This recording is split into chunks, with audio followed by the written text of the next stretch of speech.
I'm supposed to be the franchise player, and we're in here talking about practice. I mean, listen, we talking about practice. Not a game, not a game, not a game. We talking about practice. Not a game, not a game. Me. Bam, bam. Me, man. Not a game. Slap that like she scored 30. What are we even talking about, man? We talking about sports here. Alrighty, guys. And for the first time ever, We Talking About Sports is bringing you guys a special little interview. We got March Madness going on. We got a lot of conference tournaments, a lot of games going on. As you guys know, we always talk about the lines here and gambling. And we got what I'd like to call a sharp. I don't know if he'd consider himself a sharp, but we got a guy here by the name of BeatinTheBookie. At BeatinTheBookie, you can follow him on Twitter. His handle's right there if you guys are watching on YouTube or on Facebook. How are you doing today, BeatinTheBookie? Is it okay if I call you that? Do you prefer to be called BTB or? Yeah, you can call me BTB. I mean, I don't care if people call me a sharp or whatever. I mean, I don't walk around saying, "Oh, I'm a sharp better." I think that's a term that people. That's kind of like an arrogant term that smart people try to use to make themselves seem smarter when they're betting. I mean, I'm just a better. I don't sharp bettors. Maybe they're just specifically betting situations only. I see some guys call themselves sharp bettors, and then they're like, "I couldn't name you one player on any team. I'm just betting numbers only." Yeah, like the so guys who got the really, Browns. Yeah, exactly. I don't really consider. I'm kind of like a hybrid of everything. I have every betting style. I bet anything. Whatever works, whatever wins. I'm kind of like a hybrid, so I don't put myself in a box like, oh, I'm a sharp or a square. It's it doesn't do anything for you, So. And I'm glad you mentioned that. That was going to be one of my questions. So when you're looking at the games, there's a myriad of factors that go into determining what side you're going to be on, whether it's the over, the under, or the side on the spread. Do you ever take into account when a line's getting steamed before you make your play? Does that sometimes scare you off if you see steam on a side that you were on the other side of? Yeah, I mean, maybe in some spots, but I don't really look at. I mean, I'm not really looking at that too much because if you could just chase steam and if you could just say, like, I get people all the time that message me and they're like, "Oh, 90% of the money is on 90% of the money is on the Chiefs," but only 90% of the bets are on the Raiders or something. Sure. Yeah. Like they're trying to sound like this side's getting steamed by the sharps. Like you never want to be on that side of 90%.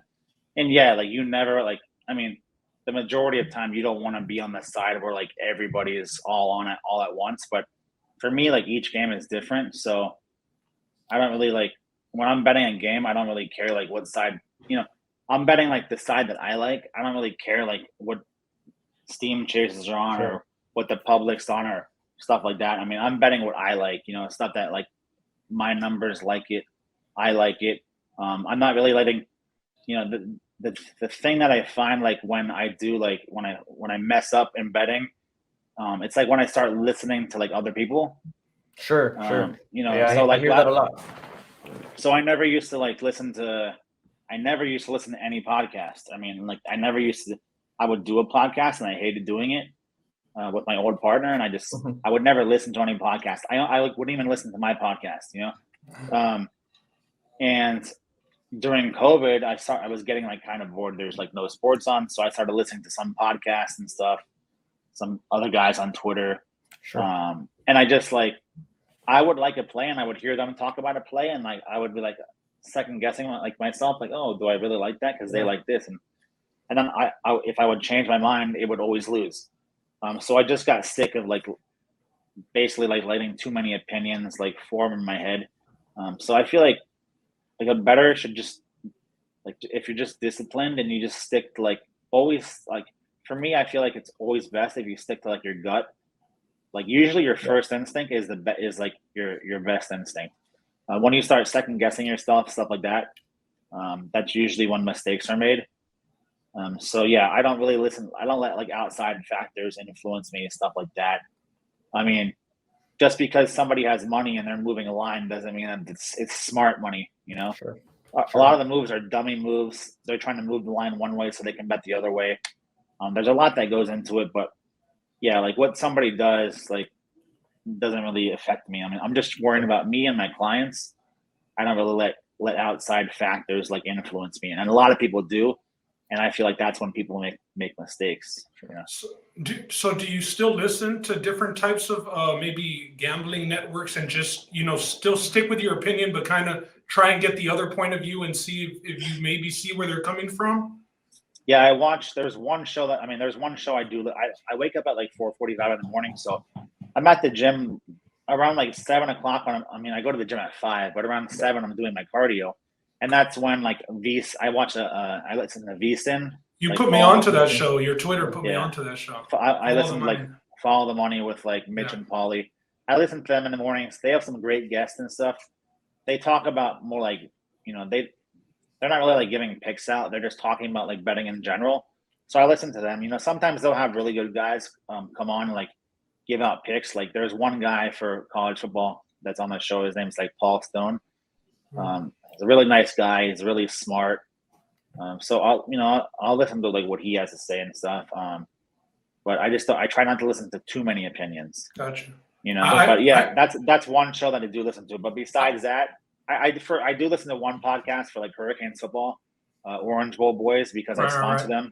And I go on their podcast sometimes. So I listen to that, stuff that's like hobbies of mine. But besides that, I don't really other people's betting podcasts. Like I don't want to like pollute my mind. Don't want to cloud the sides. That makes sense. Adam Chernoff was another guy that I got put onto from Follow the Money, and he had a pretty good run in NFL this past season as well. Yeah, that's good. Another question that I had: are you somebody who watches your action, or do you not watch? Do you kind of just get away? Do you get on the course? I know you play a lot of golf, so every game. I mean, I have to watch every game I bet on. Okay. I cannot stand not watching. Like where my money. Like if I'm betting on something, I gotta watch it. If I have a hockey game that starts at like 10:30, and I know I have to wake up I wake up super early regardless. So. I mean, if I'm betting a 10:30 hockey game like last night, the Canadiens game, I stay up and watch the entire game until 1 in the morning because I can't go to bed like with the not knowing with the decision not made. So I like to know like before I go to bed. Okay, I'm done going to bed. This is what happened. I don't like to wake up and it's let me see if it's a surprise. Did I win or not? I have to know right then, and I have to watch all the games. I feel like people can study people can study all these numbers they want. You can look at all the numbers in the world that you want, but if you don't feel like there's something about watching the games that you can't replace that knowledge. So I've been watching all games since I was like 8 years old. So my dad always says that I was like the first like NFL Red Zone channel. Like I was the NFL Red Zone channel before the Red Zone because I would just switch to every game when I was little. Like I would have a million games on at once. So I have to watch all the action. So my living room I have like it's basically just a wall of TVs. So it can be like one TV or it can be 6 TVs. Like so you can't see like any lines in it or anything. It's one TV or 6 TVs. So I have all the games going on there like at once, and that's how I keep track. But yeah, nothing can replace watching the games for me. And people that say like I don't like watch the games, I think that's stupid. I mean, if you don't know who any of the players are, you don't know. I don't see like when people say that it's like come on, I'm so smart. I don't have to even watch the games. I think that's stupid. You're just basically like that's like taking a test without reading the book. Yeah. So I don't believe in that. I agree. That's a good point. Good point. And you're talking about your 6 TV setup, and that's coming in handy, especially right now. We got March Madness going on. We got the Players Tournament going on, and golf, among other things, some NBA. For March Madness, we're going to be talking about it a lot more as we get closer to the tourney. Do you have any general, I guess, tips or do's and don'ts? Like, for example, there's a bunch of games on throughout the day, right? You got games starting at 10. Oh, yeah. What do you say to guys that want to bet the board or, stuff like that? The first game of the day, to be honest. I mean, it's hard not to. Like, especially if you're like, you know, most people aren't like a pro better. Like most people don't make a living like doing this, so they're just gonna, you know, like they're just watching these. I mean, for a lot of people, it's hard to like, you know, say it's the first game of the tournament. Say it's just like Xavier versus Moorhead State, right? Like, why are you gonna watch that game if you don't bet on it? Like, so Exactly. I feel like you can bet on the game if you want like an insignificant amount, like just so you can watch it and you have like some like, you know, incentive to watch the game. But you don't really need to like bet every game. But I mean, if you want to bet something small just to give you an incentive to watch it, but like for March Madness, people have their brackets and stuff like that, so they don't have to bet the game to have an incentive because they have their brackets and stuff. So people don't have to bet every game. You know, you don't have to bet, you know, a max bet every single game. You know, so like the problem with March Madness is people have is like the game started, like I'll be in Vegas for March Madness, right? So the game started at like 9 a.m., right?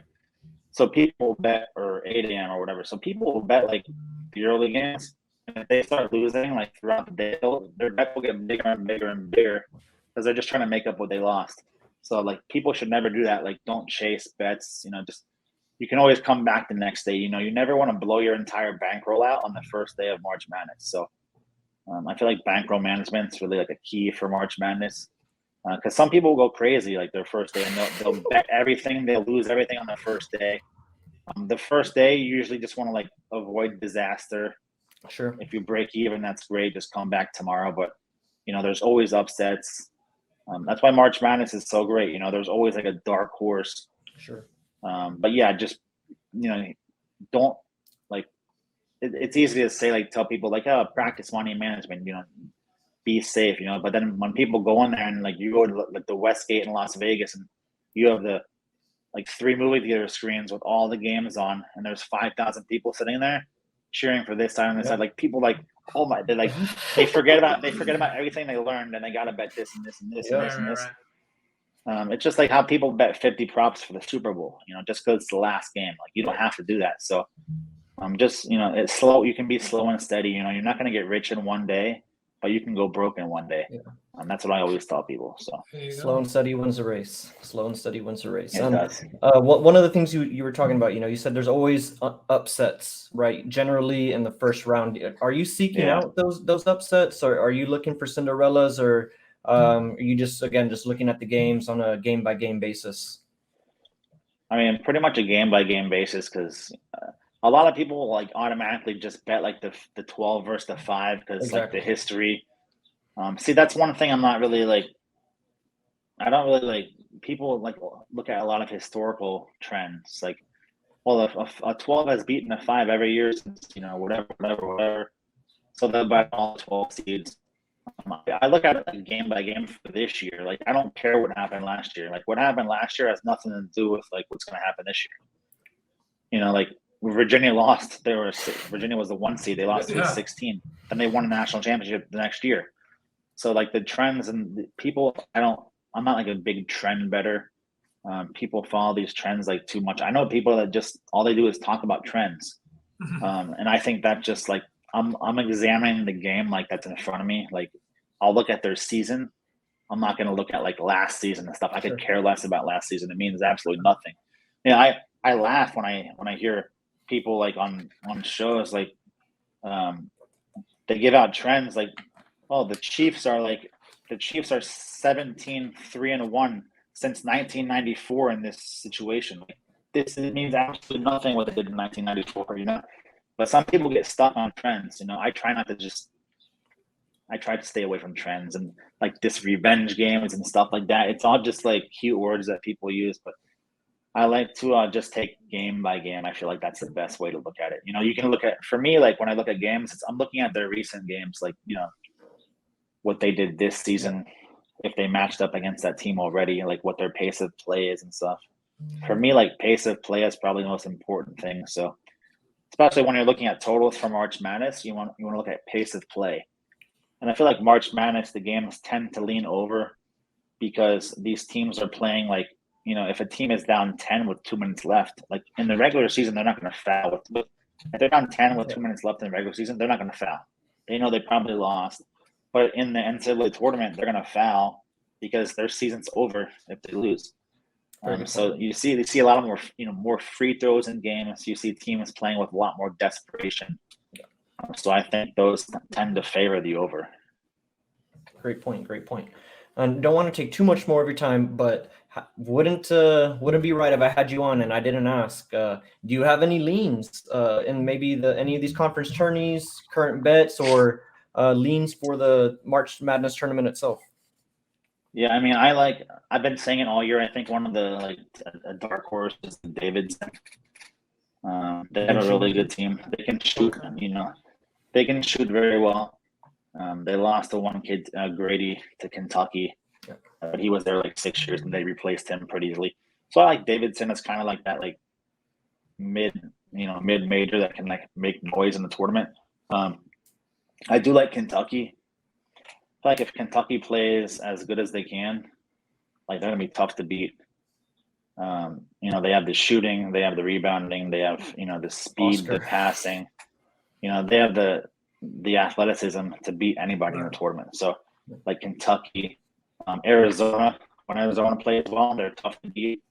Gonzaga, I don't like Gonzaga's plus 350. I wouldn't bet that in like a million years because I just think there's no value right there. Gonzaga, I like Gonzaga. I mean, I like Gonzaga basketball. It's probably like one of my favorite teams for college basketball, but it's like they get there every year and they play in the West Coast Conference and they're not playing these teams.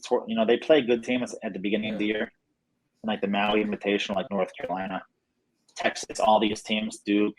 But towards the end of the year, they're not playing anybody. I think that's the problem they have. They're not like very battle tested. And I think when the going gets tough in these tournaments, I think last year was like their best year going. So I don't like Gonzaga. Baylor, I like Baylor. They've played great this year in times, but sometimes they look terrible. But yeah, like Kentucky, Arizona, I got Wisconsin at 90-1, like a week and a half ago, just because those odds are like outrageous. I mean, Wisconsin can, on any given day, Wisconsin has the ability to beat anybody. So like Wisconsin, I mean, they can make moves. I liked Houston, but Houston's kind of fallen off a little bit. I also took Arkansas at 60-1. That's a podcast favorite. What do you think about Arkansas? So me and Roland really like them this year. Yeah, I mean, they have a good team. I mean, they have a great coach. They got the one transfer from Miami, Chris Likes. Arkansas has gotten better, throughout the season. We saw them; they were getting their ass kicked last weekend by Tennessee. Yeah. They came back. They were down like 20. They came back, nearly won the game. I think Arkansas could surprise somebody, but I'm not going to waste my time taking like Gonzaga, Duke in the tournament. No value. Kansas, they can play well sometimes, but they lay eggs also. But yeah, Davidson is probably like my favorite mid-major. I think Texas could lose in the first round. Oh man, Ben's a big Texas guy. Yeah, we're over here in Texas, man. Yeah. So I have to agree with you. Today was horrible. Blowing that lead today, it was bad. Seems like early this morning, a lot of leads were getting blown. But I was going to ask you, what do you think about Murray State? Murray State, I mean, they play like solid defense and stuff. They're not like, I had them. They crushed Belmont a few times for me. Yeah. Murray State, they look really good. I mean, I think they could easily win their first round game, stuff like that. And like Murray State could easily be like a Sweet 16 team with like Davidson. Okay. But I mean, because Murray State like plays up and down to their competition. Like when they play Belmont, they like blow their doors off, But when they play like Morehead State, they like let their guard down a little bit. So I kind of want to see like Murray State when they play like in the tournament, like they're playing for everything on the line because they play good defense and stuff when they need to. And they've played all situations here. I mean, they've been trailing by 15. They've came back to win. They've blown teams out. They've won close games. So they've pretty much done it all this year. Just be interesting to see like when they play a good team. And I think another team that's coming on right now is North Carolina. Yeah, they got some good size. I never thought I would say that, but they've been hot. Are they in for sure? North Carolina, will they be in for sure? Oh yeah. Yeah. Yeah. They're one of the 4 or 5 locks in the ACC, I think.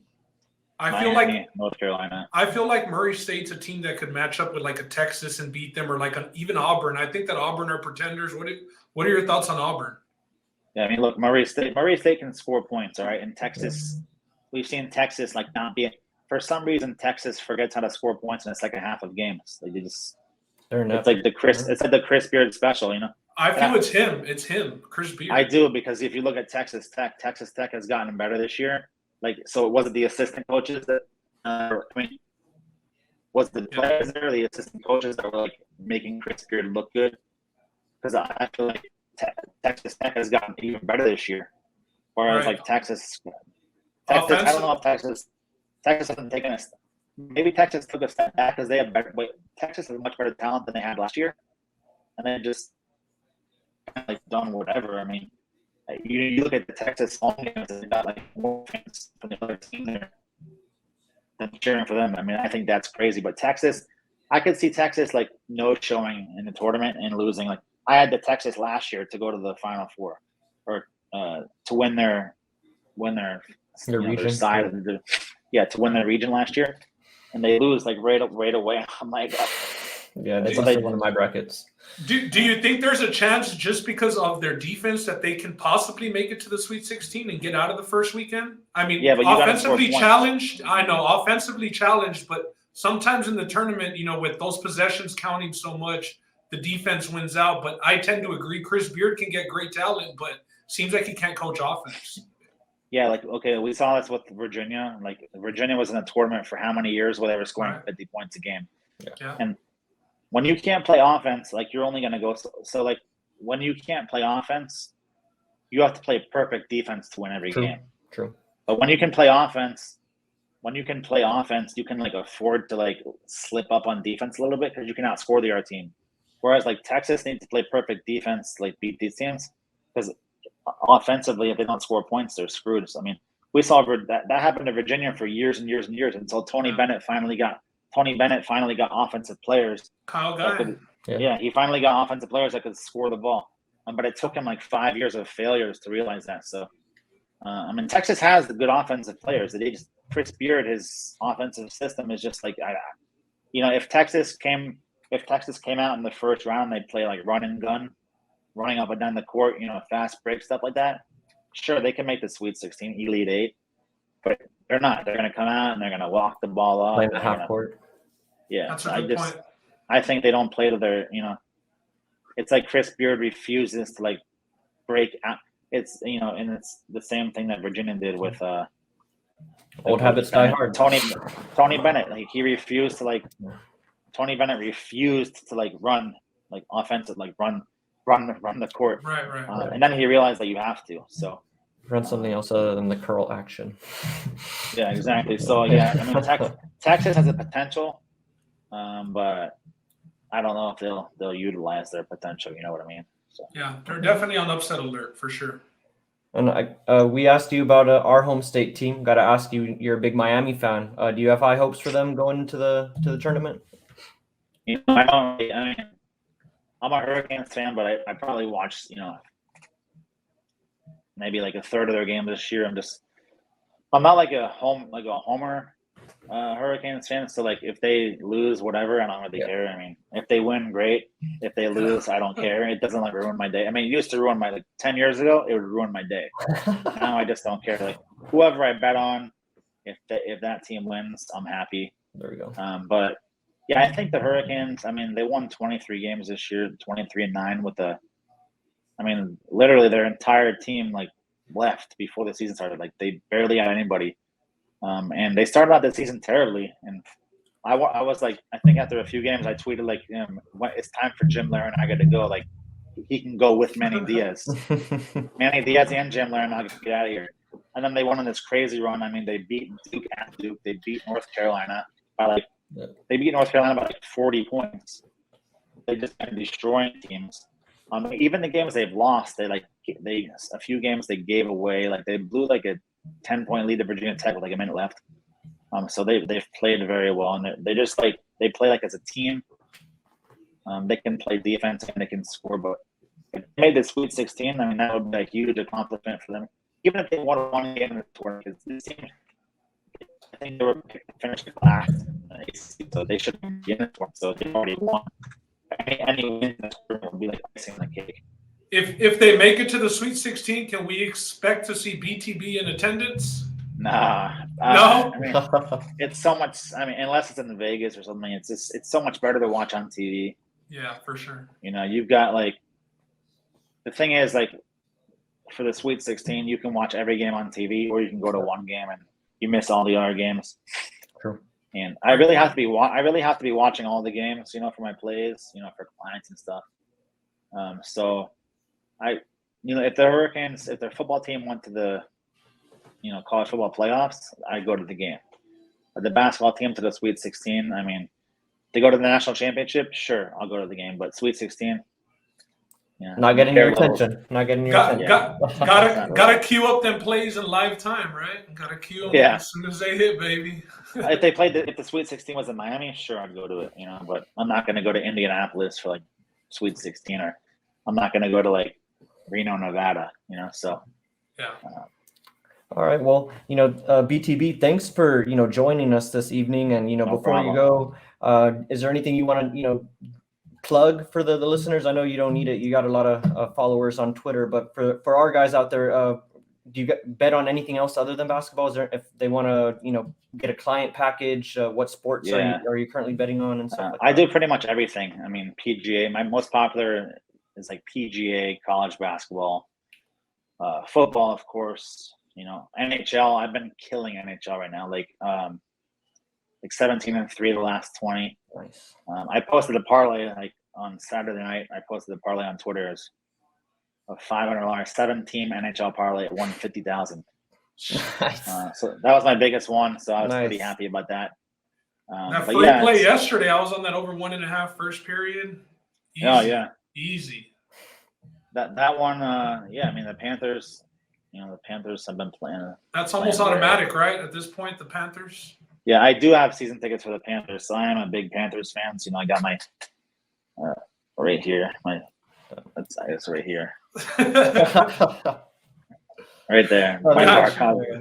I'm going to Vegas for the tournament on Wednesday, and the Panthers are actually playing Vegas on Thursday, so I'm going to the Panthers Vegas game, so that'll be fun. But I would say like NHL has been my favorite thing to watch right now because it's just NHL is so exciting. NHL players, you know, they're putting their body on the line nightly. You know, they're beating the shit out of each other nightly.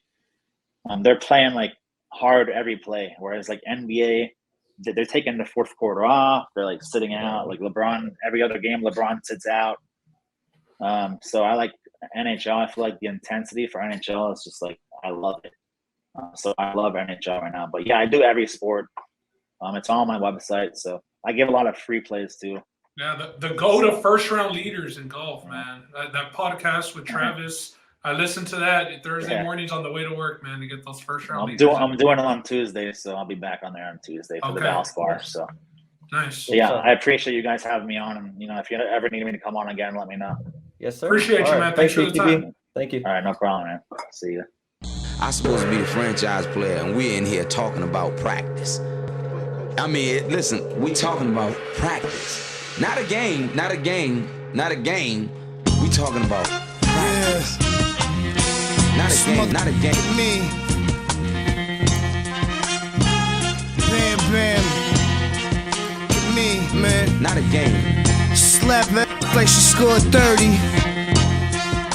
What are we even talking about, man? We talking about sports here.